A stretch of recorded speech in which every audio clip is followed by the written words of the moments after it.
Tadapalli party కేంద్ర కార్యాలయంలో MLC Mondithoka Arun Kumar press meet. శాసనసభ శాసన మండలి సాక్షిగా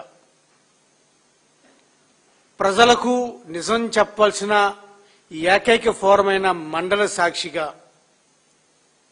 అప్పుల మంత్రి అయిన పయ్యావుల కేశవులు తన అప్పుల గురించి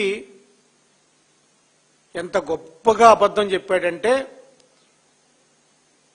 గత ప్రభుత్వం అంటే వైఎస్ఆర్ కాంగ్రెస్ పార్టీ ప్రభుత్వం దిగిపోయే నాటికి 9,74,000 కోట్ల రూపాయల అప్పుతో మిగిల్చారని సాక్షాత్తు బడ్జెట్ ప్రసంగంలో పయ్యావుల కేసులు చెప్పడం జరిగింది.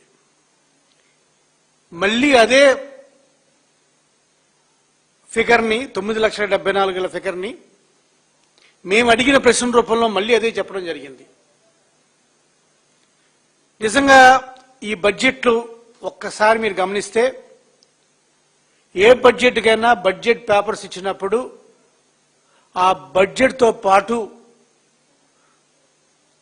వాల్యూమ్ 6 అనేది ఒక బుక్లెట్ ఉంటుంది.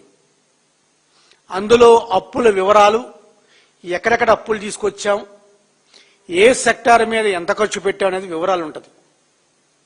గమ్మత్తుగా ఈ సంవత్సరం వాల్యూమ్ 6 తీసేశారు.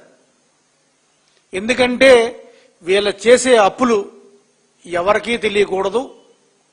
ఇదేదో రాష్ట్ర ప్రభుత్వం అంటారు వాళ్ళ జేబు సంస్థలాగా ఎవరికీ తెలియకూడదు మేము చేసే అప్పులని చెప్పి అప్పులు ఎడాపెడా చేస్తున్నారు.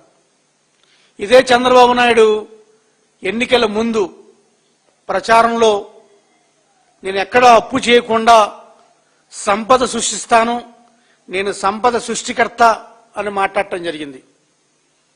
ఈయన సంపద సృష్టికర్త కాదు కదా, ఈయన అప్పుల సృష్టికర్త. ఈ అప్పుల సృష్టికర్తలో భాగంగా వాస్తవానికి ఈ రాష్ట్ర ప్రజలందరికీ కూడా వీళ్ళు ఎంత ఘోరమైన పచ్చి అబద్ధాలు ఆడుతున్నారనేది ఒక్కసారి చూద్దాం.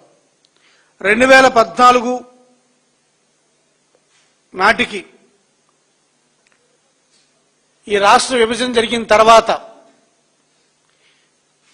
అంటే ఉమ్మడి రాష్ట్రం ద్వారా మనకు వచ్చిన అప్పులు 1,40,000 కోట్ల రూపాయలు అయితే 2014 నుంచి 19 వరకు ప్రతిసారి విజనరీ అని చెప్పుకునే ఈ విజనరీ లీడరు చంద్రబాబు నాయుడు హయాంలో ఈ 1,40,000 కోట్ల కాస్త